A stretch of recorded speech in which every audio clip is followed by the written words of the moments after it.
ഉപതെരഞ്ഞെടുപ്പ് തോൽവിക്ക് പിന്നാലെ പാലക്കാട് ബി.ജെ.പിയിലും സംസ്ഥാന നേതാക്കൾക്കിടയിലും ഉണ്ടായ തർക്കത്തിൽ ഇടപെട്ട് ബി.ജെ.പി കേന്ദ്ര നേതൃത്വം.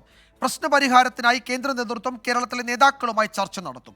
സംസ്ഥാന നേതൃത്വത്തെ വിമർശിച്ച് രംഗത്തെത്തിയ മുതിർന്ന നേതാവ് എൻ ശിവരാജനും പാലക്കാട് നഗരസഭാ അധ്യക്ഷ പ്രമീള ശശിധരനും എതിരെ നടപടിയെടുക്കുന്നതിൽ പാർട്ടിയിൽ ആശയക്കുഴപ്പം തുടരുകയാണ്.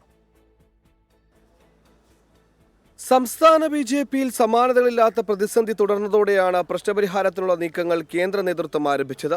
സംസ്ഥാന ജില്ലാ നേതാക്കളുമായും പാലക്കാട് കൗൺസിലർമാരുമായും ചർച്ച നടത്തും. ഡിസംബർ 7-8 തീയതികളിൽ നടക്കുന്ന തെരഞ്ഞെടുപ്പ് അവലോകന യോഗത്തിൽ എല്ലാ വിഭാഗത്തിന്റെയും പരാതികൾ കേൾക്കും. പരസ്യ പ്രസ്താവനകൾ പാടില്ലെന്ന് കേന്ദ്ര നേതൃത്വം നിർദ്ദേശിച്ചു. സംസ്ഥാന നേതൃത്വത്തെ വിമർശിച്ച് രംഗത്തെത്തിയ മുതിർന്ന നേതാവ് എൻ ശിവരാജനും പാലക്കാട് നഗരസഭാ അധ്യക്ഷ പ്രമീള ശശിധരനുമെതിരെ നടപടിയെടുക്കുന്നതിനും പാർട്ടിയിൽ ആശയക്കുഴപ്പം തുടരുകയാണ്.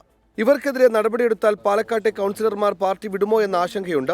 സന്ദീപ് വാര്യർ ചില കൗൺസിലർമാരുമായി ആശയവിനിമയം നടത്തിയതായും നേതൃത്വത്തിന് വിവരമുണ്ട്. 24 കൊച്ചി.